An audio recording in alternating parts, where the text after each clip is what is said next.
Hello dear, Rahul Mishra nursing पे आप लोग को स्वागत करता हूं। आज का वीडियो काफ़ी शानदार है, आप लोग देखिएगा। आपको हर एक चीज़ जो है समझ में मैं लाने का प्रयास आप लोग को करूंगा। जितने भी एएनएम के कैंडिडेट हैं, एक लेटर जारी किया गया स्वास्थ्य विभाग में, सारे डिस्ट्रिक्ट से, सिविल सर्जन से जो है आपको रिक्त पद कितना है, ऑक्युपाइड पे जो है पद कितना है, इसको ब्यौरा मांगा गया था। क्योंकि कहा भी गया था कि अगर अग्रिम बहाली देना है, इसके लिए जल्दी से जल्दी सब लोग बताएं।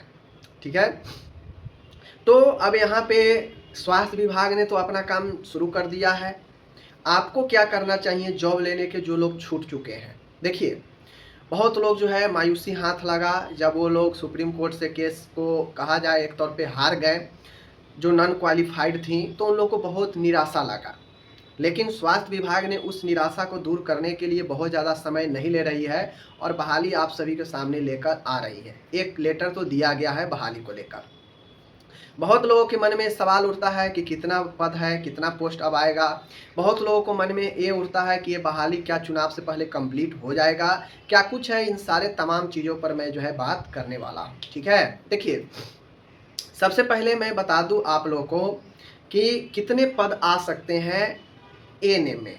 एएनएम में जो बहाली होगा उसमें कितने पद जो है आपके आ सकते हैं। देखिए, आपको तो सबसे पहला बात ये जानकारी होना चाहिए कि लगभग 3000 पद पहले ही बहाली का खाली रह गया, वैकेंट रह गया। तो 3000 पद तो हम उसको मान लेते हैं। और अभी अलग अलग जिला से जो मांगा गया है, अब आपको पता होगा कि जो पिछला बहाली 10,709 आया था, वो कौन सा 2022 के ही बहाली था। तो अब 2022 के बाद जो है 25 चल रहा है, तो ये बीते 3 साल में बहुत सारे पद और भी खाली हुए होंगे। तो 3000 तो ये हो गया, पहले से बीच में भी बहुत सारे पद खाली हुए होंगे। तो मोटा मोटी एक बार फिर से एक बड़े नंबर में बहाली आपके आने वाली है। ठीक है, अब ये कहना कहीं से भी जो है सही नहीं होगा कि हाँ 10,000 आएंगे, 7,000 आएंगे, 5,000 आएंगे। ये कहना ठीक नहीं है, क्योंकि कितना पद खाली मिल रहा है आयोग को अलग अलग ज़िले से, कितना जो बच गया था उसको इंक्लूड उसमें से कर रहे हैं, और कितना जो है सेक्शन आगे से स्वीकृत पद है, उन सबको मिलाकर कितना ओवरऑल हो रहा है, ये तो जब फाइनल नोटिस आएगा तभी पता चल पाएगा। लेकिन एक बात आप लोग संतुष्ट हो लीजिए कि 1000, 1500, 2000, 3000 बहाली तो नहीं आने वाली है। यानी फिर से एक बार बड़ी बहाली आप लोगों को देखने को मिलेगा। यानी सीधा कहा जाए तो एक बार फिर से जो सारे कैंडिडेट जो पढ़ने वाली हैं उन लोगों को जॉब होगा। क्योंकि आप लोग खुद देखिए, 46,000 कैंडिडेट सीबीटी दे थी पिछले बार में, लेकिन उसमें से मात्र कितने कैंडिडेट सफल हो पाई थी, उसमें से मात्र 8,000 समथिंग कैंडिडेट ही जो है सफल हो पाई थी। यानी पूरे बहाली में 2,000 कम बच्चे भी जो है सीट के क्वालिफाइड कर पाई थी, समझ लीजिए। तो उस हिसाब से अब की बार भी इतना अगर बहाली अगर आती है तो जो पढ़ने वाली है वो सबको जॉब हो जाएगा। अगर स्वास्थ्य विभाग अभी से अपना तैयारी शुरू कर दिया है तो आप कैंडिडेट को भी अभी से शुरू कर देना चाहिए जॉब के लिए। और वो भी पता ही है, बीटीएससी जॉब जो निकालती है वो अस्थायी जॉब होता है।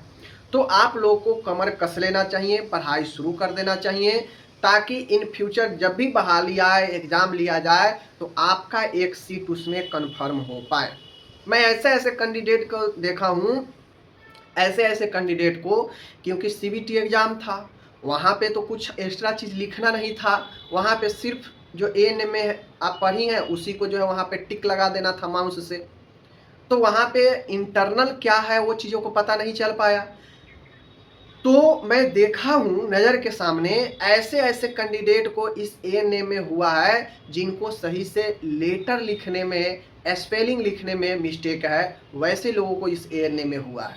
क्योंकि कहीं ना कहीं एएनएम पढ़ी है, एएनएम में कुछ ना कुछ जानती थी, वो गई सीबीटी एग्ज़ाम था, वहाँ पे सिर्फ सही पर टिक मारना था, टिक मारना था, टिक मारते गई, उसमें से उनके लक के ऊपर सही हो गया, उनका सिलेक्शन हो गया। लिखना तो था नहीं, ताकि उनके पता चले कि हाँ वो एक लेटर लिखने में क्या कर रही हैं, एक नोटिस देने में, मतलब कुछ भी अंदर के चीज़ें जो उनके क्वालिफिकेशन है उस अकॉर्डिंग वो कुछ लिख पा रही है या नहीं, इस चीज़ को तो पता नहीं चला। तो मैं कहूँगा कि आप लोग भी स्मार्ट बनिए, पढ़ाई अभी से मेहनत शुरू कर दीजिए। भले ही आप संविदा पर काम भी क्यों नहीं कर रही हैं, लेकिन आप लोग को अब मेहनत जारी रखना चाहिए। भले ही आप लोग को तो 32 नंबर मात्र पार कर लेना है, 32 नंबर पार कर लिए जॉब आप लोग को हो जाएगा। तो थोड़ा आप लोग मेहनत शुरू कर दीजिए। मैं चैनल पर बिहार एएनएम के लिए बहुत सारे वीडियो करा रखा हूँ एमसीक्यू का, जाकर प्रैक्टिस शुरू कर दीजिए। क्वेश्चन वहीं से आना है, कॉन्सेप्ट थ्योरी वाला पढ़ना है तो ये चैनल पर पढ़िए, और वैसा ही क्वेश्चन पूछा भी जाता है। ठीक है, तो ये चीज़ें हैं। बाकी चलिए मिलते हैं, और आप लोग अपना जो है ख्याल रखिएगा। बहाली जैसे ही आएगा, नोटिफिकेशन आ जाएगा, क्लास में शुरू कर दूंगा। और अभी से जिनको तैयारी करना है, जाइए चैनल पर पिछला एएनएम का जो भी मैंने क्लास कराया है सबको देखिए, प्रैक्टिस कीजिए, और आपके लिए नॉलेज ही बढ़ेगा अभी से प्रैक्टिस कर देंगे तो। ठीक है, मिलते हैं अगले वीडियो में। हाँ, एक बात और कि बहाली आएगी तो क्या चुनाव को क्रॉस कर पाएगी। देखिए, चुनाव अपन अक्टूबर से नवंबर के आसपास है। ठीक है, अक्टूबर से नवंबर के आसपास है। आपका बचता है अगस्त, आपका बचता है सितंबर। ठीक है, 2 महीना जो है आपको मिलता है। अगर बहाली जुलाई के लास्ट तक, अगर अगस्त के स्टार्टिंग में आती है, तो अगर पूरा अगस्त फॉर्म फिल करवाया जाएगा तो ये पॉसिबल नहीं है कि आपको चुनाव से पहले जो है बहाली को कंप्लीट करवा लिया जाएगा। मैंने पहले भी ये चीज़ कहा था कि अगर थोड़ा बहुत चांस बनता है बहाली आने का, तो अंडर प्रोसेस में बहाली चला जाएगा। यानी फॉर्म तो भरा जाएगा, लेकिन शायद से बहाली क्लियर नहीं हो पाएगा, क्योंकि आपको ऑलरेडी पता है स्टाफ नर्स का ऑलरेडी एग्जाम बीटीएससी को करवाना है, उसका रिजल्ट देना है, उसको ज्वाइनिंग करवाना है, सब कुछ करना है। ठीक है ना, एक बड़े बहाली वहाँ भी है।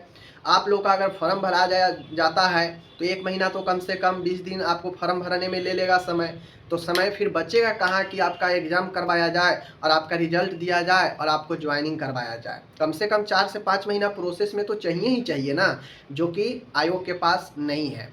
अगस्त जुलाई लास्ट तक अगर फॉर्म आता है तो अगस्त और सितंबर, यही 2 महीना बचता है। 2 महीना में पॉसिबल नहीं है कि ज्वाइनिंग करवा दिया जाए। हाँ, लेकिन एक चीज़ ये है कि अगर अंडर प्रोसेस में फॉर्म भरा जाता है, अंडर प्रोसेस में चला जाता है, तो जैसे ही नया सरकार बनेगा उसके बाद सारा कामकाज शुरू होगा, तो एग्ज़ाम आपका लिया जाएगा और सीधा जो है रिजल्ट देकर आप लोगों को बहाली कर दिया जाएगा। कम से कम एक संतुष्टि आप लोग को हो जाएगी कि चलो बहाली आ गई है, अब पढ़ाई किया जाए, और आप लोग को समय भी मिल जाएगा पढ़ाई करने को लेकर, और आप लोग पढ़ाई भी करेंगे। तब तक सारा सरकार नया तौर पर बन जाएगा, कामकाज शुरू हो जाएगा, तो आप लोग के लिए एग्ज़ाम कंडक्ट करवाया जाएगा, जहाँ तक मेरा ओपिनियन है। ठीक है, बाकी होने के लिए कुछ भी पॉसिबल हो सकता है। ठीक है।